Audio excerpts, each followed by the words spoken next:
Hello everyone, this is Mahendra. In this video, we are going to discuss about Euclid's postulates. So, given 5 postulates, so we shall look into them. In the previous video, we have discussed about 7 axioms and examples. Let us get into postulates. Total 5 postulates we have. Let us discuss one by one. This is the first postulate. Already we know what is postulate. Postulate is a assumed truth. Okay, so postulate we use in the geometry only, in mathematics. Okay, so what is the first one? There is a unique line that passes through the given 2 distinct points. See, suppose this is a point, one more point here it is. So how many lines we can draw here? Through 2 points. These are 2 distinct points. So this I can draw a line like this.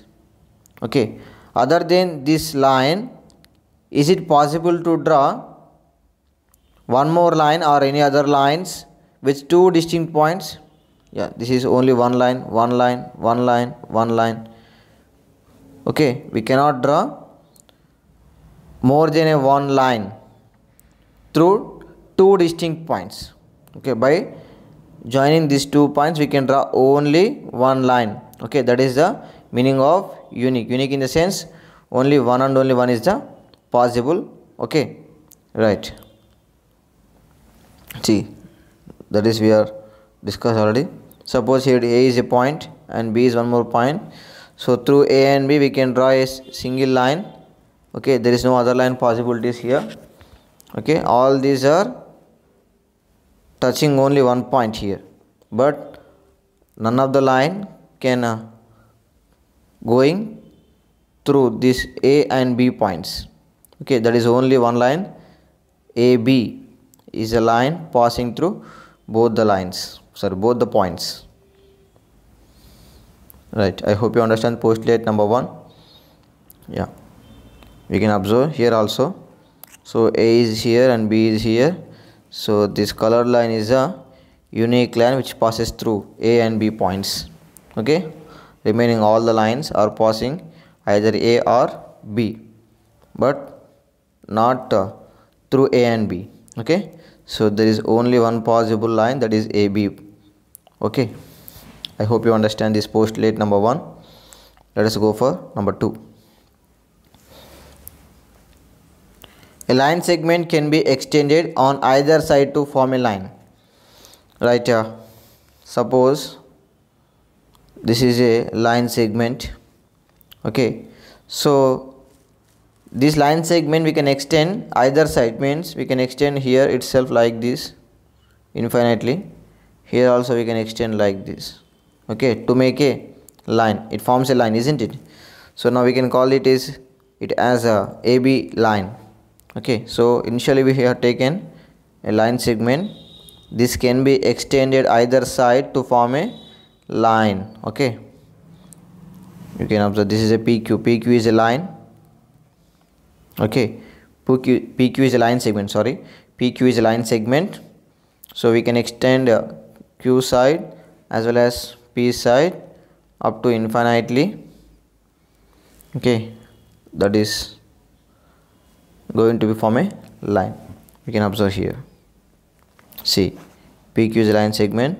It is extended like this infinitely as well as like this infinitely. Now PQ we can call a straight line. This is the meaning of postulate number 2. Number 3. We can describe a circle with any center and any radius. Right, you can get here. Suppose one point is there and another point is here. One more point is here.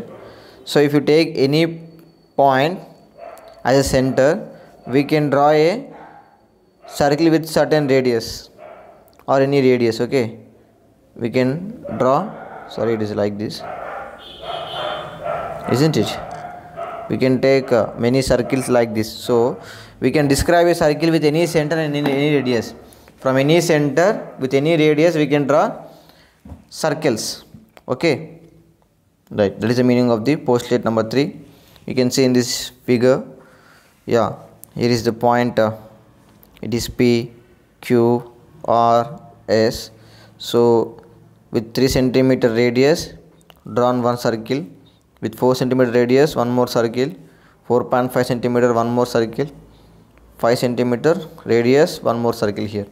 Okay, so P comma Q comma R comma S are different distinct centers, and with different radius we have drawn here circles. Okay, so that is the meaning of the postulate number 3. We can describe a circle with any center and any radius. Okay, right. Number 4. All right angles are equal to one another. Right angle. So right angle is nothing but 90 degrees. Okay, so all right angles are equal to one another. Yes, obviously. Right angle in the sense it is a 90 degrees angle. So 90 degrees is unique. Okay, it means so all the right angles are 90 degrees only. Okay, look at here. Here ABC is a right angle, and here also ABC. This is also ABC right angle. Angle is here, and ABC right angle. You can observe here this is also right angle. So if you take any angle that is at B, all the angles are 90 degrees only. Okay, so 90 degrees are all equal here. Okay, that is the meaning of Euclid postulate number 4. So all right angles are equal to one another. Yes, this angle is equal to this, and equal to this, and equal to this. Okay, it means every 90 degrees is equals to one another. Okay, right. And fifth one, very important. Yes, that if a straight line falling on two straight lines makes the interior angles on the same side less than two right angles, the two straight lines, if produced indefinitely, meet on that side on which are the angles less than two right angles. Once again I will read these statements. If a straight line falling on the two straight lines, suppose this is a straight line and one more straight line is this. Okay, another straight line is falling on these two lines. Okay, makes interior angles. Yes, this line makes interior angles like this. Okay, on the same side less than two right angles. Interior angles on the same side less than two right angles. Suppose this angle and this angle are one side of the transversal and interior angles. So sum of this, consider it is 1 and it is 2. So sum of these two right angles, sorry, sum of these two angles is equals to two right angles. It means angle 1 plus angle 2 less than 180 degrees. Okay, less than two right angles in the sense two right angles makes 180 degrees. Okay, so angle 1 plus angle 2 less than 180 degrees. The two straight lines, if produced indefinitely, meet on that side on which are the angles less than two right angles. Yeah, once again I will explain. If you take two straight lines, okay, one line is falling on the two lines like this, and it makes four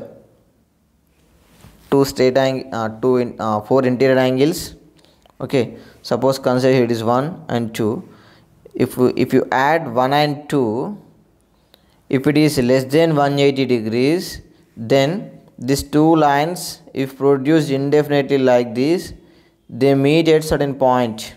When if the sum of the two interior angles which lies one side of the same side, it means 1 and 2, they lies on the same side of the lines. Okay, then these two lines, if produced indefinitely, they meet at one point. I hope you got this point. Let us see the diagram. Yeah, look at the example here. For example, the line PQ in figures falls on the line AB. Yeah, AB and CD. Yeah, this is a PQ line. It is falling on AB and CD. such that the sum of interior angles 1 and 2. Here it makes angle 1 and angle 2. So if you sum angle 1 plus angle 2, if it is less than 180 on the left side of PQ, therefore the line AB and CD will eventually intersect on the lines left side of PQ. So if you look at here, if this 1 plus 2 less than 180, this side if you produce like this line, these two lines meet at one point. Okay, this is the meaning of the Euclid postulate number 5. Okay, so when it happens, if angle 1 plus angle 2 less than 180, suppose what happens if 1 plus 2 is equals to 180 degrees. Yeah, if angle 1 plus angle 2 is equals to 180 degrees, then the two lines are parallel. Remember this thing. If angle 1 plus angle 2 less than 180, they meet at one point, definitely. If angle 1 plus angle 2 is equals to 180 degrees, then the two lines AB and CD are parallel lines. Remember this thing, okay? Right. This is about postulate number 5. So this postulate number 5 is a little bit tricky to understand. So many mathematicians given equivalent versions to this postulate number 5. Let us go to that. Yeah. See. So equivalent versions of Euclid's postulate number 5. Through a point not on the given line, exactly one parallel line can be drawn to the given line. Suppose, look at here, this is just line L. Okay. Exactly one parallel line can be drawn. So to this line we can draw only one line parallel. Only one line parallel can be drawn through one point. I hope you understand this. So this is a given line L. We can draw only one straight line which is one point here. Okay.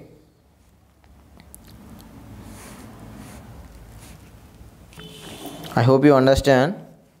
Once again I will explain here. So this is the line L and this is the point given. From this point we can draw only one parallel line. Only one parallel line. So here it is. L is parallel to N. Remaining all the lines are not parallel to L. This is the statement given by Playfair. Okay, this is called as Playfair axiom. Okay, look at here, let L be a line and P be any point not on L. So through P there exists only one line parallel to L. This is called Playfair axiom. Yeah, I hope you understand. Okay, L is a line. Once again I am explaining. So P is a point which is not on L. Through P there exists only one parallel line. Okay, one and only one line is exists here. Okay, that is a Playfair axiom, which is a equivalent version to Euclid 5th postulate. Okay, next. Yeah, the sum of the angles of any triangle is a constant and is equal to two right angles. This is given by Legendre. It is also equivalent version of Euclid's 5th postulate. So Legendre given the statement, the sum of the right any triangle is a constant. So the sum of the angles, three angles, is equals to two right angles. That is nothing but 180 degrees. Suppose 1, 2, 3, angle 1 plus angle 2 plus angle 3 is equals to 180 degrees. Yeah, this is the diagram. So if you take any triangle, the sum of three angles is two right angles, nothing but 180 degrees.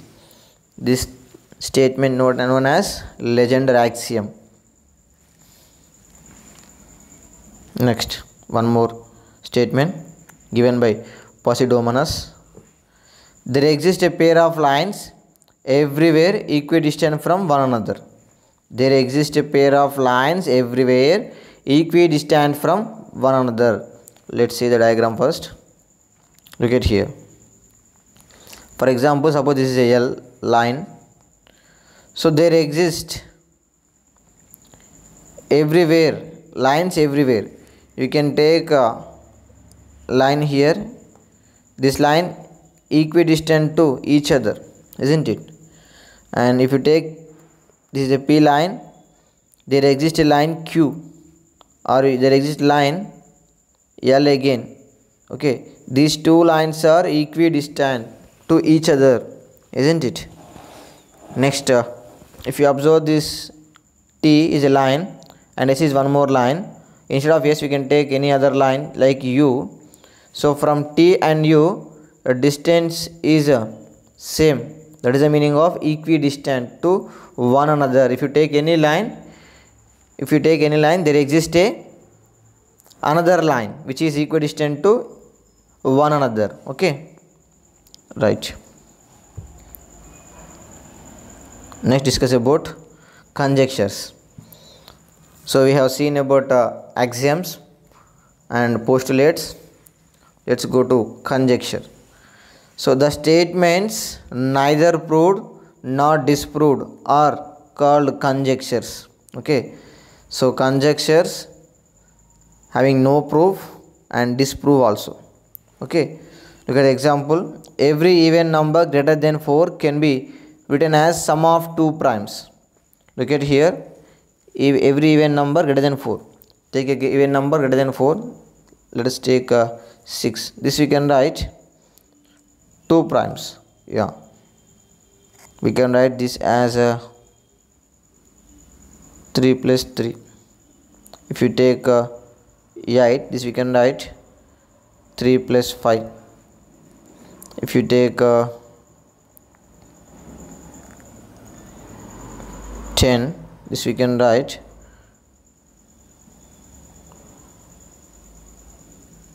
2 plus 3 plus 5, or we can write 5 plus 5 also. Okay, this is the one of the conjecture known as Goldbach conjecture. Goldbach conjecture. Okay, like this we can write any even number can be expressed in the form of sum of two primes. Okay, right.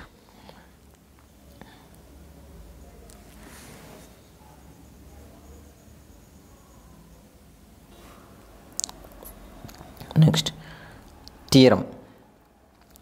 The statements that were proved to be true are called propositions or theorems. Okay, already they are proved. Okay, the statements which are proved already, they called theorems or propositions. Okay, so all of you know, I think, Pythagoras theorem. What is Pythagoras theorem? Yeah, in a right angled triangle, in a right angled triangle,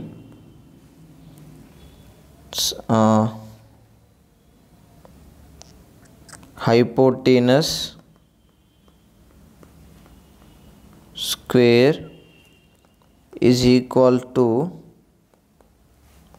sum of the squares of other two sides. This is the Pythagoras theorem. Okay, already this is proved by Pythagoras. Okay, let us discuss about that. Yeah, if you take a right angle triangle, this hypotenuse square, this ABC, this hypotenuse square is equals to sum of the squares of the other two sides, that is nothing but AB square plus AC square. This is the Pythagoras theorem. This we can write general form. Hypotenuse square is equals to side square plus side square, we can write. Okay, this is the Pythagoras theorem. I hope you understand difference between the conjecture and theorem, and Goldbach conjecture, which is given example in the conjecture. right? I hope you understand. Thank you.